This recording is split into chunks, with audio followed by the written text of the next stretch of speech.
ऐसे तो देवता तीन ही हैं, मातृ देवो भव, पिता देवो भव है, गुरु देवो भव है, अतिथि देवो भव भी कहा है।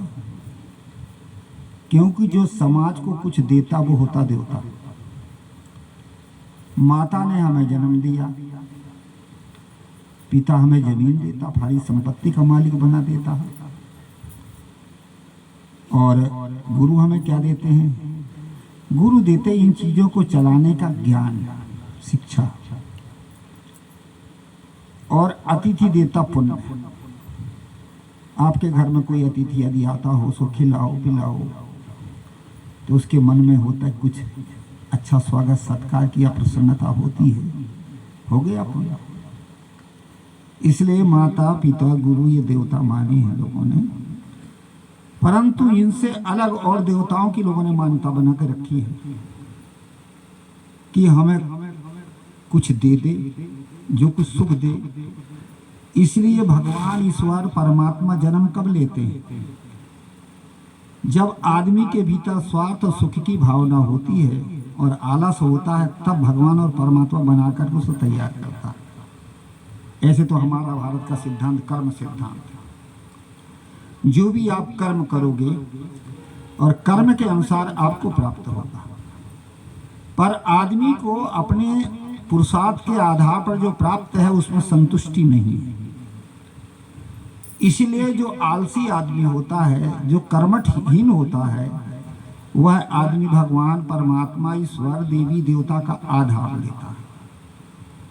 वास्तव में देखा जाए तो सच्चा देवता संसार में कौन है? समाज को देने वाला प्राणी ही सच्चा देवता है। ऐसे 33 कोटि देवताओं की कल्पना कर रखे लोगों ने। वो कौन कौन से हैं?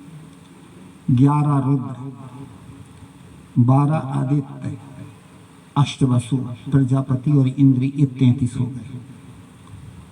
ये 33 कोटि, कोटि का अर्थ होता करोड़ नहीं, प्रकार। 33 श्रेणी के जो है ये देवताओं की लोगों कल्पना की है। और वास्तव में ये कौन थे? ये प्राचीन समय में कोई महापुरुष ही रहे होंगे और वो मानव के रूप में रहे होंगे। आज जितने भी देवी देवताओं की आप मूर्तियां बनाते हैं, ये मूर्ति काय की होती है? यदि देवी तो महिला, यदि देवता तो आदमी पुरुष, यही तो है। महिलाओं में 3 शक्ति मुक्त होती है, मुख होती है। देवी की 3 शक्ति बताई है। सबसे पहले है शौर्य शक्ति। जिस महिला के पास शौर्यता हो वो दुर्गा माता है। जिस महिला के पास में सद्गुण हो वो लक्ष्मी जी हैं। और जिस माता के पास में विद्या शक्ति, समझदारी हो, विवेक शक्ति हो, वो सरस्वती माता है। इसी प्रकार से ये महिलाएं ही तो थी। और देवता कौन थे? 33 कोटि देवता, कोई अलग नहीं थे। ये मनुष्य में 33 श्रेणी के जो नाते होते हैं, और जो हम नाते लगा के किसी से संपर्क जोड़ के उसको सहयोग साथ देते हैं, वही देवता होता है। चाहे वो कोई भी हो, नर हो चाहे नारी हो, चाहे किसी संप्रदाय का हो, किसी वर्ण का हो, किसी देश का हो, मनुष्य ही सच्चा देवता है। क्योंकि मनुष्य देने वाला प्राणी है। एक जगह मैं बता रहा था कि मनुष्य ही सच्चा देवता है, मनुष्य ही देने वाला प्राणी है। देखने का महाराज रुको, ये गाय भैंस जो है 8-8, 10-10 लीटर दूध देती है, तो देवता नहीं है। बैल गाड़ा खींचता है, क्या देवता नहीं है? गधे घोड़े बोझा ढोते हैं, क्या देवता नहीं है? मैंने कहा देवता नहीं है। स्व इच्छा से देने वाला प्राणी देवता होता है। और ये स्व इच्छा से नहीं दे रहे हैं, ये आप तो इनसे मार के, पीट के, खिला के, पिला के, लोभ और लालच भय दे करके ले रहे हो। देता थोड़े। क्या गुरु जी तो सच्चा देवता, कौन का सच्चा देवता? मनुष्य जो स्व इच्छा से देने वाला। और पहले भी मनुष्य ही, जिन महापुरुषों का नाम लिया जाता ये मनुष्य ही थे, कोई और दूसरे नहीं थे। जैसे एक ध्रुव तारा बनाते ना, ध्रुव तारा है ऐसे कहते हैं। और वो ध्रुव तारा, उसको अचल राज प्राप्त हुआ था, इसलिए वो ध्रुव है। वो ध्रुव तारा कोई तारा थोड़े था, वो राजा का पुत्र था। और माता के उपदेश से उसने भक्ति की थी, इसलिए उसको अटल भक्ति के नाम से प्रतीक रूप में तारा का नाम रख दिया है। कोई वो तारा थोड़े था, वो तो आदमी था। ऐसे ये 33 प्रकार के जो महापुरुष कोई अलग नहीं थे, ये मनुष्य थे। 11 रुद्र, 12 आदित्य, 8 वसु और प्रजापति और इंद्र, ये 33। पर वो आज नहीं। जब जिस समय थे तब वो थे, देते थे लोगों को, जो भी सहयोग देता था दे देते थे, पर आज वो नहीं है।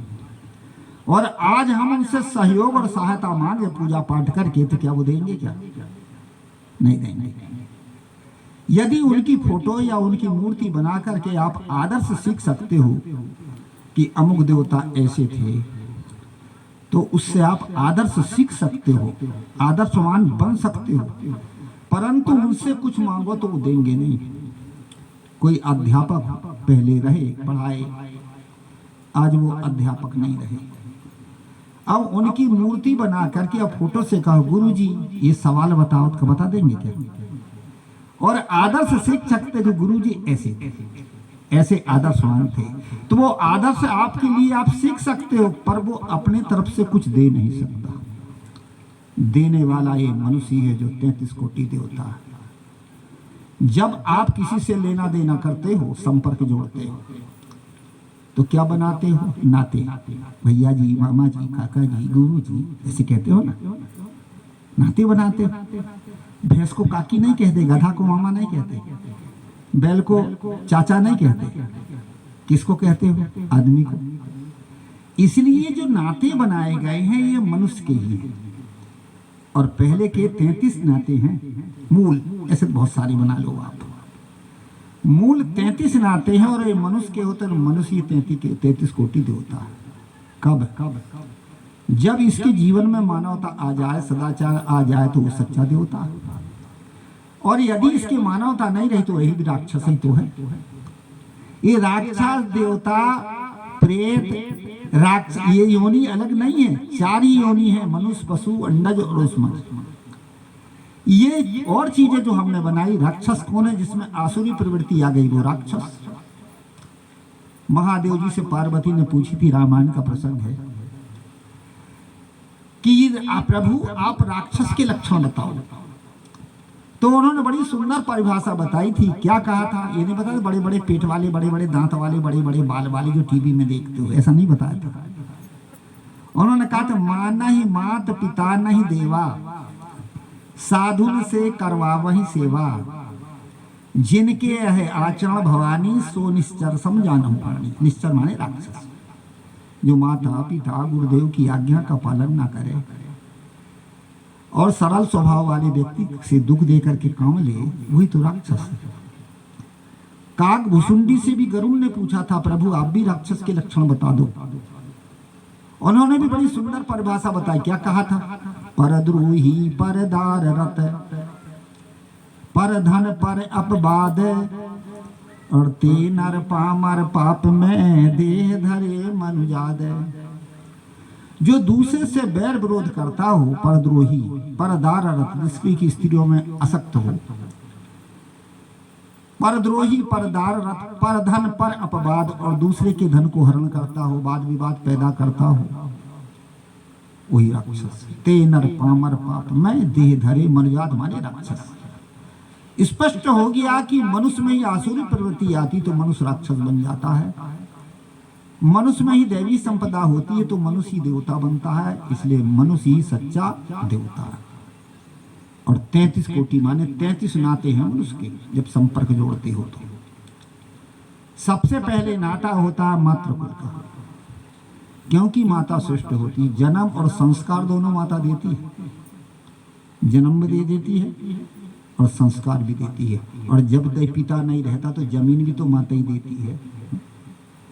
इसलिए माता श्रेष्ठ मानी जाती है।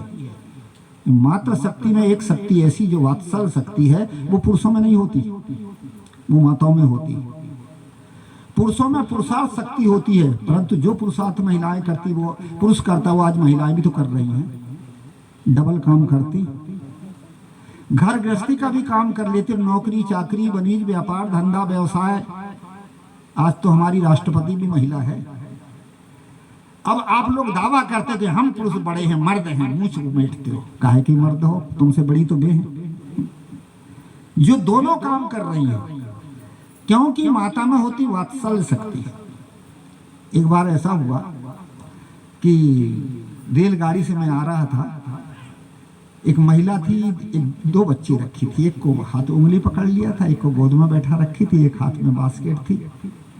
रेलगाड़ी आई, स्टेशन के किनारे आई, तो महिला ने कहा मेरे बच्चे को पकड़ लो पकड़ लो। तो मैंने उस बच्चे को पकड़ लिया, खिड़की की तरफ से छड़ नहीं था, गाड़ी छूट गई।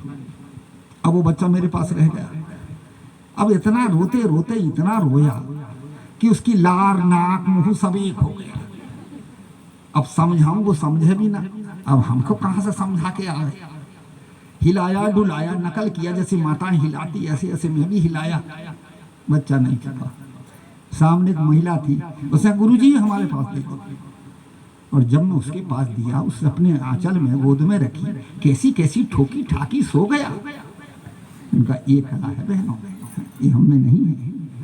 आपको भी पता है, जब ये तीजा वीजा चली जाए मायके, तो आप पूरा घर को खुरखेंद बना के रख दोगे ना, झाड़ू लगेगी ठिकाने की, और चूल्हा में तो राख ही राख भर दोगे। कहानी का तात्पर्य जो माताओं में शक्तियां हैं, माताओं के कार्य हम नहीं कर सकते। मैं यहां बता रहा था कि माता माता बड़ी होती है। तो सबसे पहले हम मातृकुल से सोच लें। मातृकुल के देवता, मातृकुल के 6 देवता हैं। कौन कौन से? नाना नानी, मामा मौसी मौसा और मामी। ये 6 हो गए कि नहीं? फिर पितृकुल के भी 6 देवता, दादा दादी चाचा फूफू फूफा और चाची। कितने हो गए? 12। फिर उसके बाद में अपने पिता के भी 6 देवता हैं, माता पिता भाई बहन बहनोई भौजाई। कितने हो गए? 18। फिर अपने 6 देवता हैं, पति पत्नी पुत्र पुत्री बहू और दामाद। कितने हो गए? 24। फिर अपने लड़के के भी 6 नाते हैं, बहू बेटा नाती नतनी नतिया दामाद नतिया बहू। कितने हो गए? 30। गुरु शिष्य और मित्र, यही तो 33 कोटि देवता। कहाँ देवता खोजने जाती हो? ये मनुष्य 33 कोटि देवता। इसलिए हम बाहर के देवी देवताओं का आधार लेते हैं, वो हमारी कल्पना है। जब आप त्योहार मनाते हो तो त्योहार में क्या पूजते हो? माता पिता की सेवा करते हो? किसी और को मानते हो? नहीं, मट्टी पत्थर के देवता बनाते हो। और जबकि त्योहार मनुष्य के ही होते हैं, मिट्टी पत्थर के नहीं हैं। वो कौन कौन से? सबसे पहले त्योहार आता है गुरु पूर्णिमा।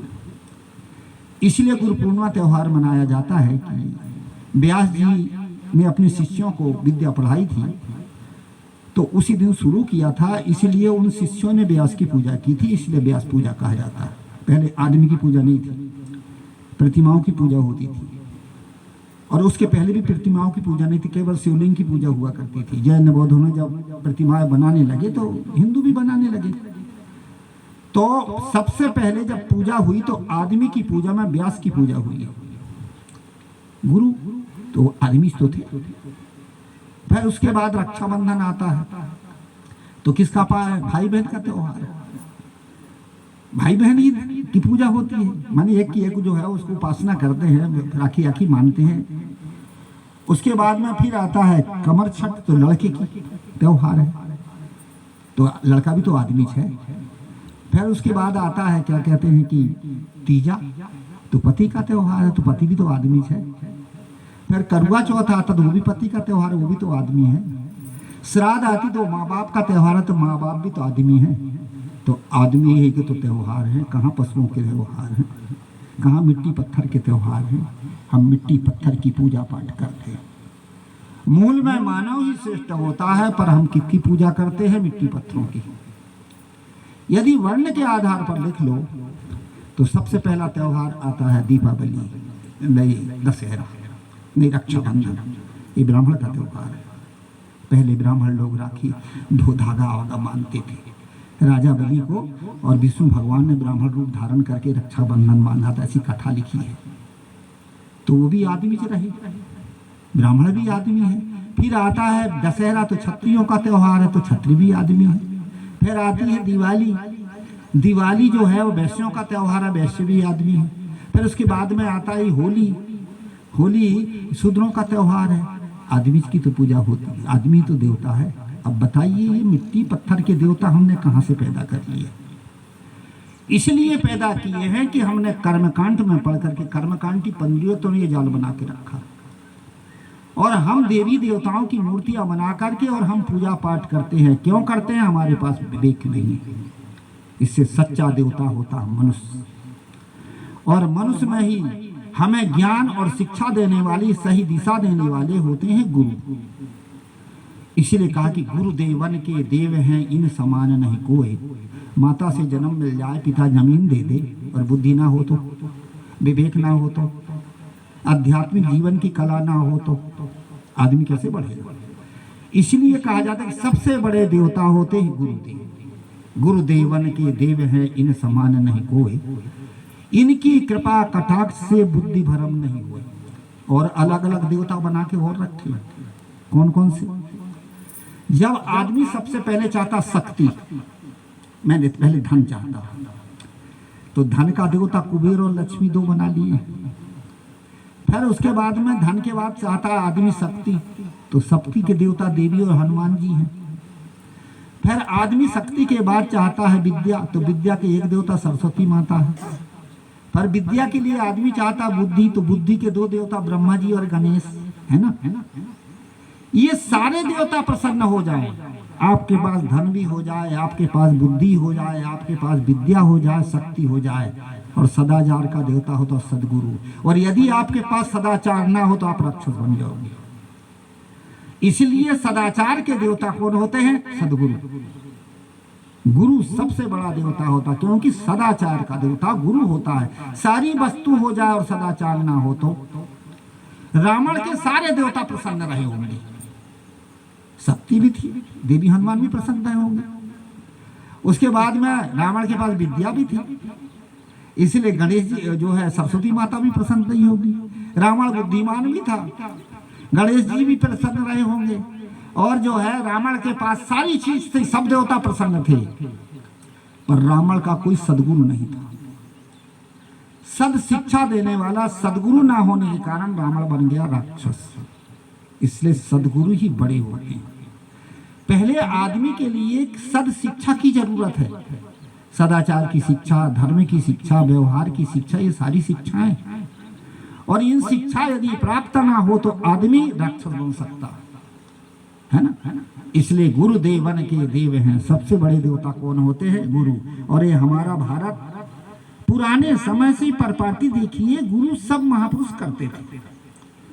यही जो अभी कीर्तन मैंने कराया, गुरु भजलो गुरु भजलो, एक जगह करवा रहा था, क्या रखो महाराज गुरु गुरु चिल्लाते, उनको क्या कहूँ भाई, क्या भगवान का नाम क्यों नहीं लेते, राम राम क्यों नहीं कहते, कृष्ण कृष्ण क्यों नहीं कहते? इनका भैया ठीक है, उन महापुरुषों को भी मैं आदर्शवादी मानता हूँ, पर उनमें भी गुरु की जरूरत थी, उन्होंने गुरु कार्य किए हैं। और एक एक गुरु नहीं, किसी के दो दो, किसी के चार चार, किसी के तीन तीन, ये गुरु से भी नहीं। अब राम जी के तो दो गुरु आप जानते ही हो, वशिष्ठ जी महाराज और विश्वामित्र। शस्त्र विद्या के गुरु थे, वशिष्ठ जी कुल गुरु थे। उसके बाद में फिर जो आते हैं तो कृष्ण के तो चार गुरु थे। सबसे पहले गुरु थे संदीपनी, जो आप जानते हो, विद्या गुरु। फिर उसके बाद में थे संदीपनी के बाद में घोर अंगिरस, ये जो है, और क्या कहते हैं कि आत्मज्ञान के गुरु। फिर गर्गाचार्य कुल गुरु, कान फूकने वाले। और चौथे गुरु थे दुर्वासा जी, जो समय समय पर उनकी परीक्षा लिया करते थे। इसी प्रकार से इन महापुरुषों को तो चार चार गुरु करना पड़ा, तो सीधे हम गुरुदेव ही कहते हैं तो कौन बड़ी बारी बात है?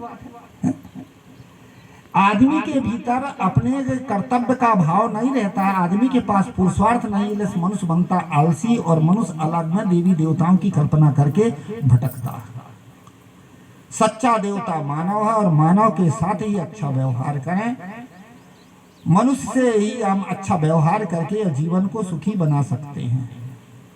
इसलिए मनुष्य ही सबसे बड़ा देवता है। मनुष्य के पास में तीन ऐसे वरदान हैं जो पशुओं के पास नहीं है।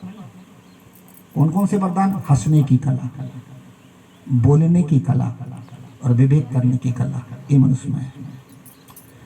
जब प्रसन्नता आती तो आदमी हंसता है। कोई गाय बैल भैंस को हंसते देख, ठीक है, मन में प्रसन्न होते होंगे, पर चेहरे से अपनी प्रसन्नता को व्यक्त नहीं कर सकते। इसलिए बुद्धि विवेक करने की क्षमता पशुओं में नहीं होती, ये मनुष्य में होती है। इसलिए मनुष्य ही सबसे बड़ा देवता है और मनुष्य ही पुरुषार्थ करने वाला प्राणी है। एक शब्द आता पुरुष, पुरुष शब्द का अर्थ होता पुरुषेति पुरुष है। पुर माने शरीर में शयन करने वाली आत्मा को भी पुरुष कहा। जो आत्मा है, सबकी आत्मा पुरुष है, चाहे पशु की हो, चाहे पक्षी की हो, चाहे आदमी की हो, चाहे नर की हो, चाहे नारी की हो, वो पुरुष है। क्योंकि पुरुष जो है और आत्मा को पुरुष कहा, पुरुषेति पुरुष है, शरीर में शयन करने वाली आत्मा पुरुष है। दूसरे नंबर में पुरुष का अर्थ होता पुरुषार्थ करने वाला प्राणी केवल मनुष्य है। और मनुष्य के पास में पुरुषार्थ करने के 3 साधन प्राप्त हैं जो पशु पक्षी के पास नहीं है। कौन कौन से? दिल, दिमाग और हाथ पैर आदि हुई। ये 3 साधन मनुष्य के पास हैं और इनसे मनुष्य पुरुषार्थ कर सकता, पशु नहीं कर सकता। पशु के पास में दिल तो है, परंतु दिल होते हुए भी दिमाग से काम नहीं ले पाता। इसलिए पुरुष डरता, पशु डरता है, भय खाता है। बड़े बड़े पशुओं को भी आदमी बस में कर लेता दिमाग से। तो पशु के पास में दिल तो है, पर दिमाग कमजोर होने के कारण वो दिल में साहस नहीं कर पाता, डरता है। इसीलिए पशु के पास दिल है, दिमाग भी है, पर सत्य सत्य को परख नहीं सकता। समस्याओं को हल करने की क्षमता पशुओं में नहीं होती। पशु के पास इंद्रियां तो हैं, पर इंद्रियों से खा सकता, पी सकता है, चल सकता है, पर काम धंधा कर सकता है। इसलिए दिल, दिमाग और इंद्रियां 3 मनुष्य के पास, और इनके द्वारा आदमी पुरुषार्थ करता है। दिल से आप 2 पुरुषार्थ करते। दिल से साहस, यदि आपके दिल में साहस हो तो कठिन से कठिन परिस्थिति को आप पार कर लोगे। और यदि आपके दिल में साहस ना हो तो जरा से भटक जाओगे, भय खा जाओगे। आदमी डर जाता है, भय खा जाता है, भैया मेरे से नहीं होगा, मैं नहीं कर पाऊंगा। क्यों? आपका दिल है, पर दिल में साहस नहीं कर पा रहे। और यदि आपके दिल में साहस हो तो कठिन से कठिन परिस्थिति को भी आप पार कर सकते हो। इसलिए मनुष्य के पास में दिल है और दिल में होता साहस। यदि हमारे पास घर में, परिवार में भी हम जीते और हमारे पास साहस हो तो घर परिवार में भी कठिनाइयाँ आती, परिस्थितियाँ आती हैं, पर हम डर जाते हैं, भय खा जाते हैं, नहीं होगा, लाचार बन जाते हैं, परिस्थिति पार नहीं कर पाते, घबरा जाते हैं। और जिसके पास साहस है तो वो परिस्थिति को पार करता, डरता नहीं, और डर करके अपनी समस्या को हल कर देता। उदाहरण देके समझाऊं। एक बार एक बूढ़े आदमी, बूढ़ा का आदमी था, जवान ही रहा होगा, तो 2 लड़का बराबर के हो गए। आपके छत्तीसगढ़ में तो रिवाज है, 2 बराबर के होते साथ ही शादी कर देते हैं, खर्चा भी कम हो। इसलिए 2 लड़के बराबर के थे, दोनों की शादी एक साथ हो गई। घर में दोनों बहुएं आ गई, बड़ा खुशी हो गया बूढ़ा बाबा। पर समझदार आदमी था, जिसके पास में दिमाग होता उसके पास समझ होती है, समझदार था। उसने कहा कि ये मेरे घर में 2 लक्ष्मी आई हैं, अब कैसी हैं जरा देख तो लूं, परीक्षा तो कर लो। परीक्षा करके देख लो, जो कमजोर होगी तो उसको संभाल लूंगा, और जो संभली है उसको साहस दूंगा और आगे बढ़ेगी। मैं यही समाज में बताता हूँ कि जो अच्छा है उसको आप साहस हिम्मत दीजिए, ठीक है, और आगे बढ़ो। और जो कमजोर है उसको संभालिए, पर आप कमजोर को नीचे गिराते हैं और जो आगे बढ़ता है उसको टांग पकड़ के खींचते हैं। इसी प्रकार से बूढ़ा बड़ा समझदार था। उसने देख लिया कि अब चलो इनके दिल में कितनी साहस है, कैसी जरा परीक्षा तो ले लूं। दोनों बहुओं से कहा, बेटा हमारे घर का रिवाज है कि जब नई बहुएं आती हैं तो ससुर को दूध देती हैं कांच की गिलास में, इसलिए एक एक गिलास दूध ले आओ। दोनों बहुओं ने सोचा कि हमारे परिवार का कोई रस्म है कि ससुर को दूध दिया जाता है। गरम दूध बढ़िया गरमाया और एक एक गिलास कांच की गिलास में दूध लाया। क्या बेटा रख दो, रख दिया। कहा जाता कि व्यक्ति की परीक्षा कब होती? धीरज धर्म मित्र अरुनारी और आपत काल परखी है चारी। जब आपत्ति उनके सामने डालो तब परख होती है। उसने क्या काम किया कि दोनों गिलास में एक एक लात मारा, और जैसे लात मारा तो गिलास टूट के बिखर गई और दूध भी फैल गया। जो कमजोर, जो क्या कहते हैं कि इसके भीतर साहस था। हम परिवार में जब जिंदगी जीते तो दो चीज हमारे पास होना चाहिए, साहस और प्रेम। यदि आपके पास प्रेम होगा तो परिवार से नहीं टूटोगे, और यदि आपके पास साहस होगा तो आप परिवार से नहीं टूटोगे, क्योंकि आपके पास ताकत है। कठिन से कठिन कठिनाई भी आएगी तो साहस है ना, और प्रेम है, विश्वास है, तो हमारे तो हैं, अपने तो हैं, नहीं टूटोगे। इस साहस और प्रेम कमजोर होता, इसलिए हम परिवार से टूटते। ऐसे ही जो पहली बहू थी उसके भीतर साहस था। जैसे ही उसने मारा लात, हाथ जोड़ के खड़ी हो गई और कहे बाबूजी दूसरा दूध ले आऊं। बूढ़े ने कहा ये है हीरा। जिसके सामने समस्या भी डाली गई तो भी नहीं घबराई, और नहीं घबराई तो कहा बेटा आशा है कि तू जीवन भर दूध भात खिलाएगी। एक गिलास दूध तो बर्बाद हुआ, पर तेरे पास साहस है, तेरे पास प्रेम है, तेरे पास हिम्मत है, तू नहीं घबराती है, इसलिए तू पूरे परिवार में जो है विजय प्राप्त करेगी। दूसरी जो बहू थी, जैसे ही ससुर ने लात मारा दूध में, आई कह के घर के भीतर घुस गई। बूढ़े ने कहा ये है कमजोर। अरे डरेगा तो वो कहां से समस्या हल करेगा। थोड़ी सी परेशानी आती, हम घर छोड़ते, परिवार छोड़ते, बाल बच्चे छोड़ देते, ये क्या बुद्धि है। आज के समाज में यही हो रहा है। थोड़ी सी कठिनाई आई, थोड़ी सी परेशानी आई, परिवार में समस्या आ गई, बाल बच्चे छोड़ के दूसरी जगह चले जाते। इसीलिए कहा जाता है साहस की कमी है आपके पास, विवेक की कमी है, धैर्य की कमी है, प्रेम की कमी है। उठपटांग करके रखते हैं लोग आजकल। इसलिए उसने क्या काम किया कि आई कह के घर के भीतर घुस गई। बूढ़े ने कहा ये कमजोर है भाई, अब इसको संभालना चाहिए। घर के बूढ़े बड़ों को चाहिए कि जो बढ़िया है उसको तो और हिम्मत दो, और जो कमजोर है उसको संभालिए आप। बूढ़ा ने संभाल लिया, कहा ए क्यों डर रही बेटा, तू तो मेरी बेटी है ना। एक तेरा जो बाप था वो जन्म दिया तेरे को, और दूसरा मैं बाप हूं जो जमीन दूंगा, पूरा हिस्सा भाग तो तेरे को दूंगा, डरती क्यों। उसको भी संभाल लिया, और जब उसको संभाल लिया तो वो भी अच्छी बन गई। यही हमें सीखना चाहिए कि सियाने बूढ़ों को चाहिए कि जो कमजोर हों उनको संभालिए, शिक्षा दीजिए, संभालिए। आज हम संभाल नहीं पाते। ये लोग फांसी लगा के मरते हैं, जहर खा के मरते हैं, क्या क्या सुसाइड करके मरते हैं। ये क्यों मरते हैं जी?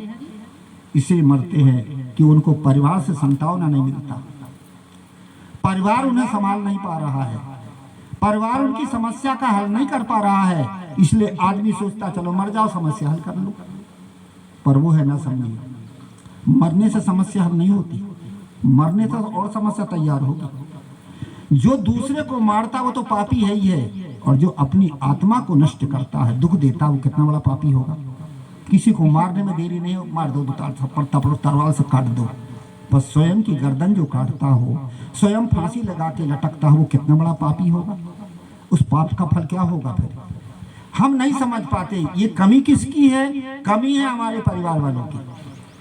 परिवार का जो मुखिया होता है, परिवार में जो समझदार आदमी है, उसको चाहिए कि जो कमजोर हो उसको संभालिए और संतावना दीजिए। इसलिए कमजोर को हम संभालें। मैं बता रहा था कि बूढ़े ने संभाल लिया। एक कला है मनुष्य के पास में, संभालने और संभालने की कला हो तो सब कुछ आ जाए। मैं प्रसंग ले रहा था देवता का, तो जिसके जीवन में सदाचार हो वो देवता है, और मनुष्य 33 कोटि देवता है। जो समाज को देता है तो मनुष्य तो 33 कोटि देवता है। इसलिए हमारे पास में, और इसकी शिक्षा देने वाले कौन होते हैं? सदगुरु होते हैं। गुरु, संत, महात्मा, ये महापुरुष होते हैं, ये मनु महापुरुषों के पास। और मैं एक बात और बताता था, आदमी के पास 3 चीज होती है। सबसे पहले क्या होता है? दिल। दिल में साहस और प्रेम होता है।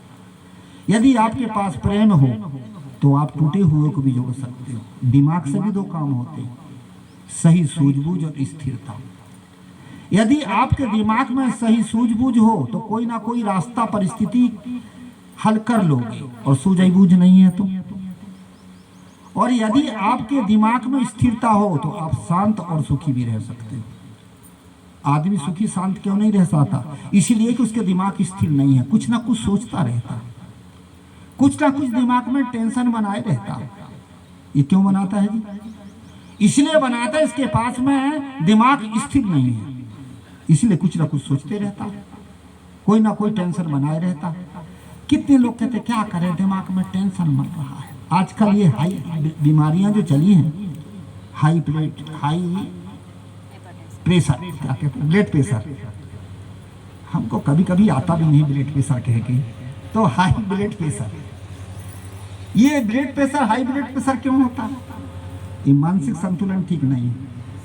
हार्ट अटैक, इतने हार्ट अटैक की बीमारी आती, कितने लोग मर रहे हैं। ये बीमारी क्यों होती है कि आपका दिमाग स्थिर ना होने कारण आपके दिमाग में टेंशन बनता है और ये बीमारियां पैदा होती है। और ये जब बीमारियां पैदा होती तो स्त्रियों को होती, पुरुषों को भी होती। और ये बीमारी में भी अलग अलग फर्क है। पागलपना जो बीमारी है ये पुरुषों को भी होती, स्त्रियों को भी होती है। पुरुषों की बीमारी का नाम है पागलपना, उन्माद, और स्त्रियों की बीमारी अधिकतर वो होती है हिस्टेरिया आदि। ये मानसिक संतुलन ठीक ना होने के कारण होता है। दूसरी एक बीमारी और है जिसको कहते हैं हाई ब्लड प्रेशर, वो हार्ट अटैक। ये हार्ट अटैक महिलाओं को भी होता है और पुरुषों को भी होता है, पर पुरुष इसमें ज्यादा है और महिलाएं कम है। क्यों ऐसे? इसलिए कि महिलाओं के जीवन में जब कोई समस्या आती है तो बेचारी भाव हृदय की होती, रो लेती है और रो रा के निकाल देती है। दूसरे ने कहा हाँ दीदी, हाँ बहनी कह दिया बस साफ। और पुरुष तो रो भी नहीं सकता, और यदि एक कोने में रोगे तो कौन आपको सांत्वना देगा? इसलिए पुरुष रो भी नहीं सकता, और कहीं रो भी दिया क्या यार औरत जैसे रो रहा है, तो मसोट मसोट के रहते हैं। इसलिए पुरुष के पास में जब समस्याएं आती हैं तो समस्याओं का वो समाधान नहीं करता, वो मसोट मसोट के रहता है। ये बीमारियां पैदा होती हैं, ज्यादा बीमारी इसीलिए पैदा होती है। अरे हमारे दिमाग में स्थिरता हो, हमारा दिमाग शांत हो, हमारा दिमाग से निकाल दो ना इन चीजों को, पर निकल नहीं पाती। इसीलिए कहा जाता है कि हमारा दिमाग स्थिर नहीं रहता, इसलिए हम अशांत हैं। तो दिमाग से दो काम होते हैं, दिमाग को स्थिर मनुष्य कर सकता है और दिमाग से सही सूझबूझ, और तीसरी है इंद्रियां।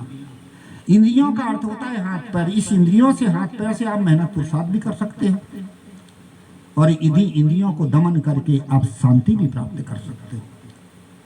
आदमी शांत कब होता? जब हम अपनी इंद्रियों को दमन करें, और आप शांति भी प्राप्त कर सकते हो। हम अपनी इंद्रियों को दमन नहीं कर सकते।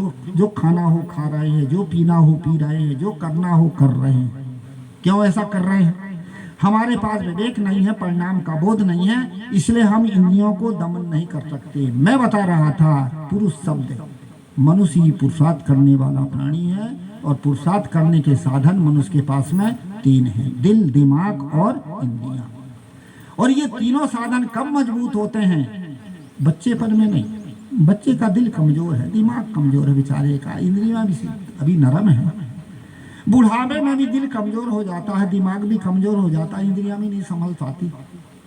इस जवानी में होता है। जवानी में ये तीन साधन मजबूत होते हैं, इसलिए पुरुषार्थ करने का क्षेत्र जवानी अवस्था है। जो आदमी जवानी में पुरुषार्थ कर लेता है वो उसका बुढ़ापा भी शांतिपूर्वक बीतता है। जो आदमी जवानी में पुरुषार्थ नहीं करता उसका बुढ़ापा शांतिपूर्वक नहीं बीतता। क्यों? जवानी में यदि हम आध्यात्मिक पुरुषार्थ, सत्संग, बोध, विचार करें तो बुढ़ापे में आपके पास समझदारी होगी, और जो भी समस्या आएंगी उनको समस्या को हल करके शांत बने रहोगे। बुढ़ापे में कई प्रकार की समस्या आती है, शरीर कमजोर हो जाता है, अधिकार बाल बच्चों में चला जाता है, अब बूढ़ा आदमी कुछ नहीं कर सकता, इसलिए बूढ़ा ज्यादा चिड़चिड़ाता है। और यदि जवानी अवस्था में आपके पास ज्ञान प्राप्त है, आपने मन को साधा है, तो चुपचाप रह के अपनी जिंदगी को ठीक कर सकते हैं। और यदि आपकी साधना नहीं है तो जवानी अवस्था में आपका कमाया हुआ धन है वो बुढ़ापे में काम देगा। आपके पास संपत्ति रहेगी तो बाल बच्चों को पढ़ाओगे, लिखाओगे, हिस्सा बंटवारा दोगे, वो सहयोग देंगे। अब आजकल के कोई हरामी बच्चे जो निकल जाए, जो माँ बाप की सेवा ना करे, वो बात अलग है, परंतु वास्तविक में जो आप बाल बच्चों को पढ़ाओगे, लिखाओगे, धन दोगे, बुढ़ापे में आपकी सेवा करेंगे, और जो आपके पास है धन बुढ़ापे में तो काम आएगा। इसीलिए कहा जाता है कि जवानी अवस्था ही मूल है, जवानी ही पुरुषार्थ करने का साधन है। पर बड़े दुर्भाग्य की बात है हमें दिल, दिमाग और इंद्रियां तीनों को जवानी अवस्था में भी बर्बाद करते हैं। कैसे करते हैं? जवानी अवस्था में दुर्व्यसन और दुराचार से दिल कमजोर होता है। आप कहो गुरुजी कैसे? कोई शराब पीने वाला, बीड़ी पीने वाला या गलत करने वाले को कहो भैया छोड़ दो, तो क्या कहता है? गुरुजी छूटती नहीं, छूटती नहीं, तो कूद कूद के उसके पास आ रही है क्या? दिल कमजोर है, आदत के बस वो छोड़ नहीं पा रहा है, इसलिए उसका दिल कमजोर है। यदि उसका दिल मजबूत हो तो छोड़ दे, पर दिल कमजोर होने के कारण वो दुर्व्यसन को नहीं छोड़ पाता। दूसरे बार में दिल भर दिमाग, अब वो दुर्व्यसन को नहीं छोड़ पाता है, अपने बाल बच्चों के प्रति नहीं सोच पाता, अपने भविष्य के प्रति नहीं सोच पाता, अपनी इज्जत को नहीं सोच पाता, तो दिमाग है क्या? और इंद्रियां भी कमजोर हो जाती है। जो आदमी दुर्व्यसन दुराचार करता है वो कोई मजबूत होता कि कमजोर होता? एक शराबी आदमी ने शराब पी लिया और शराब पी करके हलवाई की दुकान में चला गया। हलवाई सोचा कि गाँव गाँव बकेगा, कैसी टारो तो यहाँ से 2-4 भजिया दोनों में दे दिया, करके जा नीचे खा ले। हाथ में दोना लिया, भजिया लिया और नीचे जब उतरा पावरफुल था, धक्का लगा, गिर गया। और जैसे गिरा तो दोना तो पकड़ा रहा पर भजिया ढुलक गई। नीचे गधा खड़े थे, गधों ने भजिया खा लिया। और भजिया जब खा तो थोड़ी देर में जब झुका तो गधों की गोल गोल लीद पड़ी थी, लीद को भजिया समझ के उठा लिया, धर लिया दोना में। और लीद खाते जा कहते जा, होटल वाले साले बेईमान हो गए, नमक डालते थे मरचा के, उसमें नमक मरचा है। दिल कमजोर, दिमाग कमजोर और इंद्रियां कमजोर। क्यों कमजोर? दुर्व्यसन और दुराचार इसी को कमजोर करता है। हमारे भीतर दुर्व्यसन है, हमारे भीतर दुराचार है, दिल, दिमाग, इंद्रियां तीनों कमजोर होती हैं। मैं कभी कभी बताया करता हूं कि पुरुषों में होता दुर्व्यसन और महिलाओं में होती फैशन। पुरुषों में क्या होता है? दुर्व्यसन। पुरुष धन को बर्बाद, संपत्ति को बर्बाद, बुद्धि को बर्बाद क्यों से करते हैं? दुर्व्यसन से। और महिलाएं उतना दुर्व्यसन तो नहीं करती, पर फैशन तो है। फैशन से धन बर्बाद, बुद्धि बर्बाद। ये फैशन जो बनाया जाता है ये किसके लिए बना? दूसरों के लिए, अपने लिए नहीं। हम सजते हैं, धजते हैं, दूसरे को दिखाते हैं। घर में आप अकड़ बकड़ कपड़ा पहने पड़े रहते हो और जब कहीं बारात गए, कहीं बाजार गए, खूब सज जाते बढ़िया, दिखाने के लिए तो नहीं। मैं ये नहीं कहता कि आप कपड़ा लत्ता ना पहनो, आप साफ सफाई से ना रखो, ये नहीं कह रहा हूं। ये कह रहा हूं कि हम दिखावा के लिए ज्यादा करते हैं। ये आज जो खर्च ज्यादा होता है, ये क्यों होता है? दुर्व्यसन और फैशन दो ही चीज ऐसी है जो हमारी खर्चा ज्यादा पैदा करती है। कमाई पूरी नहीं होती, जितना भी पैसा पूरा नहीं होता जो भी हम कमाते हैं। इसलिए महिलाओं के पास होती है फैशन और पुरुषों के पास होता दुर्व्यसन। एक आदमी निराश बैठा था, एक महात्मा जी आए। महात्मा ने कहा, कैसे भैया निराश होके बैठे, परेशान होकर? कहे गुरु जी क्या बताऊं? के बताओ कुछ। कहे लड़का है दुर्व्यसन में, लड़की है फैशन में, और क्या कहते हैं कि परिवार के लोग हैं दोषारोपण में, इसलिए टेंशन से परेशान। ये टेंशन क्यों पैदा होता है? लड़का है फैशन में, धन बर्बाद हो रहा है, वो दुर्व्यसन में। लड़की है फैशन में, इसलिए घर की इज्जत बर्बाद हो रही है। और समाज के लोग दोषारोपण करते, ऐसा है वैसा है, तो तभी तो आदमी को टेंशन होता है। इसलिए कहा जाता है कि जवानी एक ऐसी अवस्था है जिनमें दिल, दिमाग और इंद्रियां तीनों दुरुस्त होती है, पर तीनों को हम बर्बाद करते हैं। क्यों बर्बाद करते हैं? कि हमारे पास ज्ञान नहीं है, बोध नहीं है, विचार नहीं है, सत्संग नहीं है, इसलिए बर्बाद करके हम निठल्ले बन जाते हैं। वस्तु आदमी के जीवन में कितनी अच्छी मिल जाए और चलाने का ढंग ना हो तो। हमें जवानी मिली, मानव जीवन मिला, धन मिला, परिवार मिला, सब कुछ मिला, पर परेशान क्यों है? जरूर, पर चलाने का ढंग नहीं मालूम है। वो चलाने का ढंग क्या है? समझदारी, विवेक, सहनशीलता और सदाचार। ये ऐसी चीजें हैं जो हम इस जीवन को मिला और जीवन को चलाने का ढंग हमारे पास हो। और यदि ये ढंग यदि ना हो, समझदारी ना हो, विवेक ना हो, सहनशीलता ना हो, तो हम जीवन को बर्बाद कर देते हैं और ये मानव जीवन हमारा बर्बाद हो जाता है। इसलिए हमें संतों का आधार, सत्संग का आधार, ज्ञान का आधार मिल जाता है, तो हमारे भीतर विवेक जाग जाता है और हम अपने जीवन को सही बना लेते हैं। इसके लिए हमें संतों का सत्संग चाहिए, ज्ञानियों की संगत चाहिए। हमारा भारत प्राचीन समय से संतों का आधार लेते आया है, गुरुजनों का आधार लेते आया है। प्राचीन इतिहास उठा के आप देखिए तो पहले भी ज्ञानी महापुरुष संत महात्मा शिक्षा देते थे और बड़े बड़े राजे महाराजा लोग सुनते थे वैदिक काल में। इसी से उपनिषद शास्त्र बना। उपनिषद, ये उपनिषद हिंदू का धर्म है, वेदांत का ग्रंथ माना जाता है। उपनिषद का अर्थ होता है उपमाने नजदीक, निमाने श्रद्धापूर्वक और सदमाने बैठना। महापुरुषों के नजदीक श्रद्धापूर्वक बैठ करके उनका ज्ञान का अर्जन करना, उसको कहते थे उपनिषद। याज्ञवल्क्य आदि बड़े बड़े ऋषि मुनि महापुरुष होते थे और राजा जनक आदि उनके पास बैठ करके ज्ञान प्राप्त करते थे। ये समझाने की कला उस समय ये थी परिपाटी। और धीरे धीरे जब पौराणिक काल आया तो इसका नाम क्या पड़ गया? कथा। कथा ऋषि मुनि लिखते थे, व्यास जी आदि ने कथा लिखा और इस कथा के माध्यम से ज्ञान दिया जाता था। फिर धीरे धीरे संत महापुरुष आए तो संतों का मत जब पला तो इसका नाम पड़ा सत्संग। संतों का सत्संग, ज्ञान की चर्चा। ये संत मत से सत्संग शुरू हुआ। और ये जो है राधा स्वामी वाले या गुरु नानक वाले, ये इसको सत्संगत कहते हैं। सत्संगत। एक बार क्या हुआ कि मैं एक गांव में गया पंजाब में, एक बुढ़िया माई के घर में गया, बढ़िया बैठाई उठाई, फिर व्यवस्था करी। तो मैंने कहा माता घर में बहू नहीं है, कहाँ गई? क्या गुरु संगत में गई है। अच्छा संगत में गई है, कहाँ? क्या महाराज गर्भवती है और संगत में हम भेजते हैं तो संगत सत्संग सुनेगी, संस्कार बनेंगे तो जन्म संतान जो पैदा होगी वो भी आध्यात्मिक विचार वाली होगी, इसलिए हम सत्संग में भेजते हैं इनको। बहुत बढ़िया। इसलिए इसको जब संत मत आया तो इसको कहने लगे सत्संग। और जब आज के युग में क्या कहते हैं, इसका नाम है प्रवचन। प्रवचन का अर्थ होता कल्याणकारी शब्द। जिन शब्दों से हमारा कल्याण हो वैसे शब्दों को सुनने का नाम क्या है? प्रवचन। सुनना और सुनाना। तो ये सुनने सुनाने की परपाटी हमारी पुरानी है और आज भी बरकरार है। और संत महापुरुष इसको और बढ़ाते चले जा रहे हैं। एक बार हमारे बुरहानपुर में आपस में चर्चा होने लगी। चर्चा ये होने लगी कि छत्तीसगढ़िया साधु क्यों हो जाते हैं? ज्यादा साधु होते हैं छत्तीसगढ़ी। एक घर में 2-2 3-3 बहनें साधु हो जाती हैं।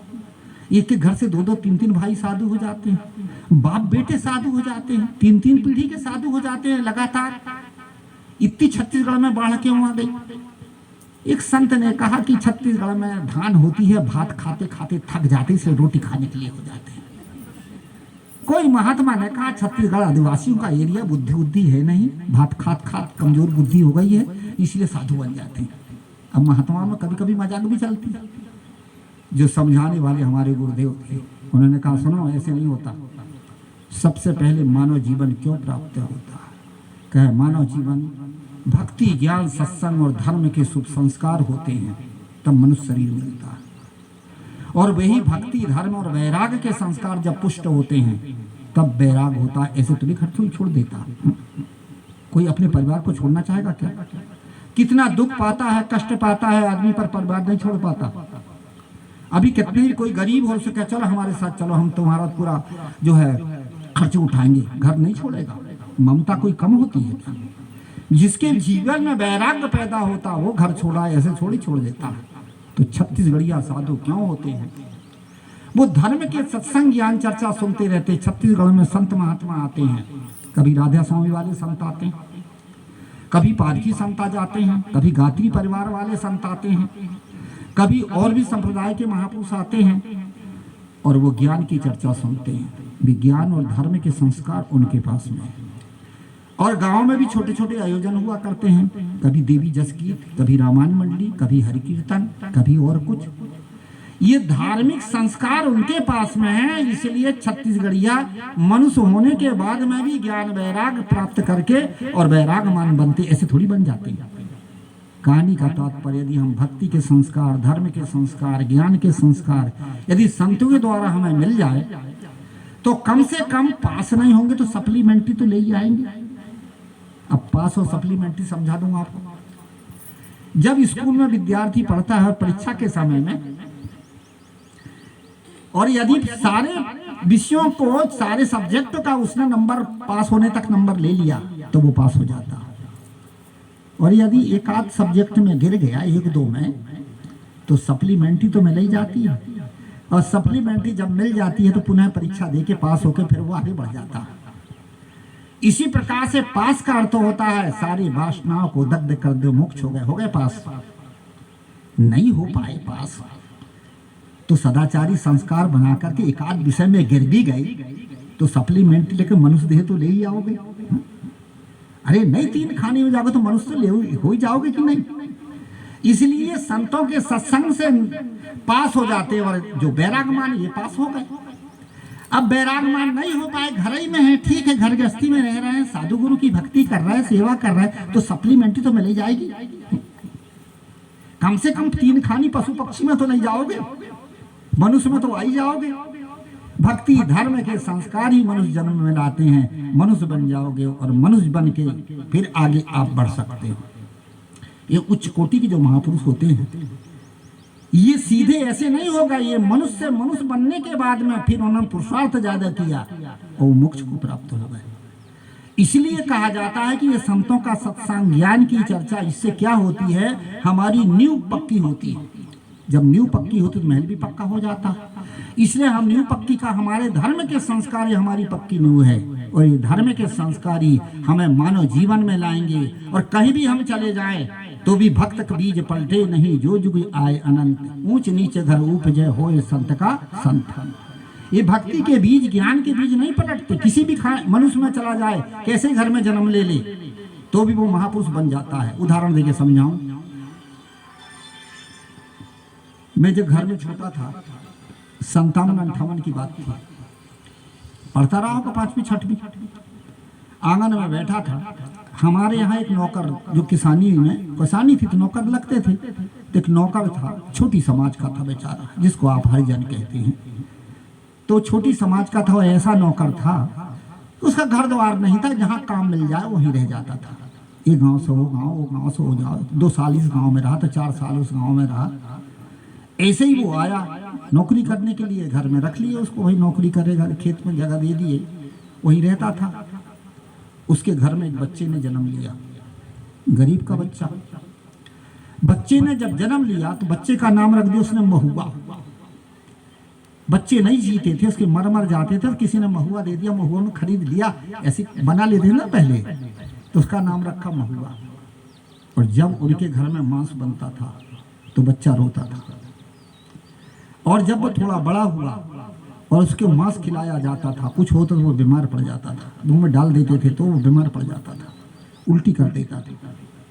एक दिन क्या हुआ कि वो, मैं पढ़ रहा था, ऐसी ठंडी का दिन था, आ गया गरीब का बच्चा बेचारा, नंगा था, कपड़ा तो था ही नहीं, कमर में धागा थे, घुंघरू बंधी थी, छुनुर छुनुर आ गया। आया कि भैया भूख लगी। मैंने घर वालों को कहा इसको भोजन दे दो, दूध रोटी दे दी, खा लिया। गुदड़िया थी, गुदड़िया में सो गया। सो करके उतने में माँ आई, कहे कि उसकी माँ, महुआ आयम का आया, वो सोया, एक लात मारी, उठ गया बेचारा, रोने लगा। एक इतनी बड़ी लकड़ी भी लेके आई, थोड़ी सी पीछे से लकड़ी भी मारी तो कूद के रोने लगा। घर में मेरे पिताजी थे, आए, क्यों मार रही हो? क्या गुरुजी, ये घर में अच्छी चीज बनती नहीं खाता। कि क्या अच्छी चीज बनाती? कहे मटन के। दत्त पागल, कोई अच्छी चीज है? कैसा आदमी की बुद्धि है जो मांस देख के गंदगी आती है उसको अच्छी चीज बना के रखा। कहते इससे ताकत आएगी। अब वो मुर्गी बिल्ली को देख के डरती है और वहां उसको मांस खाने का ही ताकत आई। हाथी का खाओ तो जरा ताकत भी आए। आदमी की बुद्धि भी देखो कैसी। तो कहे कि नहीं खाता है। पिताजी ने कहा मत खिलाना, हो सकता है पूर्व जन्म का संस्कारी है, नहीं तो मरमुरा जाएगा, कुछ हो जाएगा। उसके बाद वो महुआ का क्या हुआ मैं नहीं जानता। ये थी 57-58 की बात। उसके बाद में सन 86, कितने साल बीत गए? 22-23 साल। सन 86 में मैं बनारस में था, एक बहुत बड़ा सम्मेलन था और उस सम्मेलन में बड़े बड़े दूर दूर से महात्मा बुलाए गए थे और सभी महात्मा को 10-10 मिनट का समय दिया जाता था।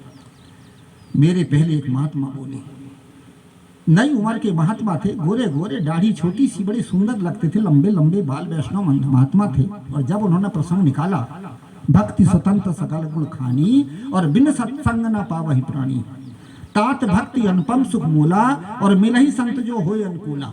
इन चौपाइयों पर इतना सुंदर बोला, लोगों ने कहा महाराज का समय और बढ़ाओ, समय बढ़ा दिया गया।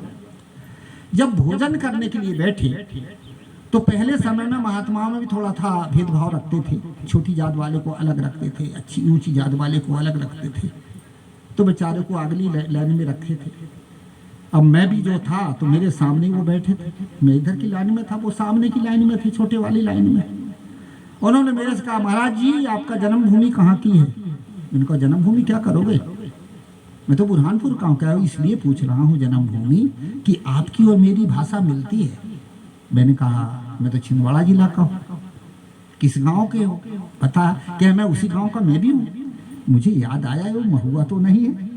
जब उसका रूप रंग मिलाया तो क्या आप महुआ? क्या मैं वही यार महुआ। आज वो महात्मा जी है, रामदास जी महाराज नाम है। किस घर में जन्म लिया और वहां पर भी भक्ति का बीज उसका नहीं पटका। ये है संस्कार। भक्त बीज पलटे नहीं जो जुग जाए अनंत, ऊंच नीच घर उपजय होए संत का संत। ये भक्ति के संस्कार, धर्म के संस्कार, ज्ञान के संस्कार, ये संस्कार खत्म नहीं होते, हमारे साथ रहते हैं। किसी के साथ अच्छा कर लो और वही व्यक्ति आगे जन्म में किसी खानी में भी चला जाएगा, वो आपका सहयोगी बनेगा। किसी को 4 पैसा दे दो, आपके मन में कितनी प्रसन्नता होती है। किसी को छीन लो, छपट लो, लूट लो तो आपके मन में कैसे लगता है? गलत कर लिया, छिपाते हो, डरते हो और अगले वाले को भी दुख लगता है ना? यही तो पाप और पुण्य, पाप पुण्य कहीं अलग नहीं है। इसलिए किसी के दान करो, पुण्य करो, धर्म करो, हमें भी बड़ी प्रसन्नता आती है, हमने कुछ दिए। जिसने पाया उसके मन में भी प्रसन्नता होती कि मैंने कुछ पाया। वे बन गए संस्कार धर्म के। जिस खाने में वह व्यक्ति चला जाएगा, जिसको आपने सहयोग दिया है, वो दूसरी खाने में भी आपका साथी बन जाएगा। वो मेरा संस्मरण मैं बताऊं, जब मैं छोटा था, स्कूल से पढ़ के आया, घर के दरवाजे पर खड़ा था, किसान का बच्चा था कि सब लोग खेत चले गए थे। देख रहा था कि परिवार के लोग आएंगे। एक गिलहरी थी, वो चू चू चू चू करी और मेरे पास आ गए, आके फिर भागे दूर जा। मैंने कहा ये गिलहरी कैसे चू चू कर रही भाई? तो मैं भी उसके पीछे हो लिया और जब पीछे हुआ तो गिलहरी लौटी तो मैं भी लौटा और मैंने जब देखा तो मैं जहाँ खड़ा था वहीं सर्प लटका था। मैंने कहा ओ हो बेचारी, जब चू चू ना करती तो आज तो ये सर्प मुझे काट के लेता। अब ज्ञान होता है कि ये पहला मेरा धर्म का साथी है। मैंने हो सकता हो पहले इसको कुछ धर्म किया है उसके साथ, आज उसको ज्ञान तो नहीं है पर उसकी प्रतिक्रिया ही मेरे लिए सहयोगी बन गई। ये है धर्म के संस्कार। किसी भी खानी में आप चले जाइए, वह प्राणी किसी भी खानी में चला जाए वह आपका सहयोगी होगा। ये है धर्म के संस्कार, ये बदलते नहीं। भक्ति के संस्कार के लिए मैंने पहले बता दिया, ये धर्म के संस्कार है। गुरुजी के साथ में मैं काठमांडू नेपाल में रहता था। एक हवाई जहाज टोक्यो से चला, जापान से, और नेपाल में आके गिर गया, सब लोग मर गए। दूसरे दिन अखबार में निकला कि उस हवाई जहाज का टिकट कोई जापान के व्यक्ति ने कटाया था और जब वो घर से निकल रहा था उसका कुत्ता खिलवाड़ करने लगा। कभी कभी कुत्ते आगे आगे होते हैं ना, दांत लग गया। उस आदमी ने यात्रा रोक लिया, टिकट वापस कर लिया। वह आदमी कह रहा था मेरा कुत्ता का दांत ना लगता तो मैं भी तो मरता वहीं जाके।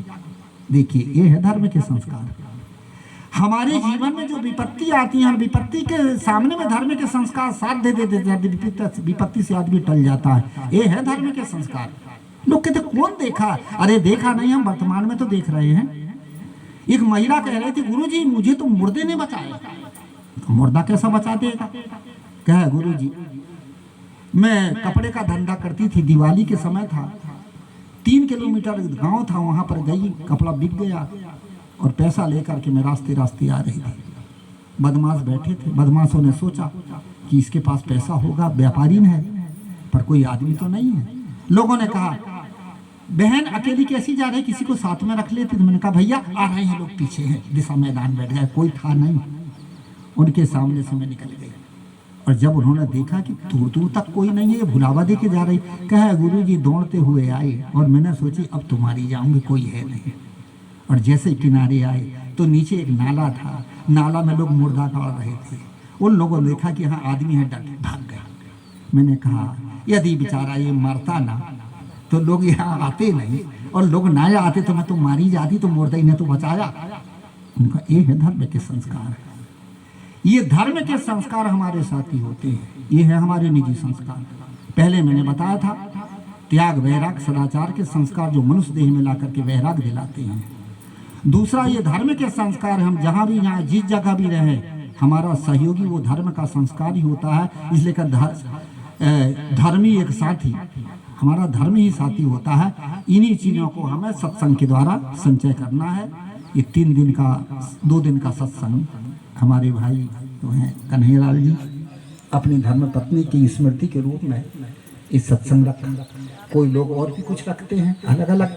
अब जो गुरु को मानने वाला गुरु संतों को बुलवाता है, ज्ञान चर्चा करवाता है, धर्म के संस्कार लोगों को दिलवाता है, ये भी एक धर्म है।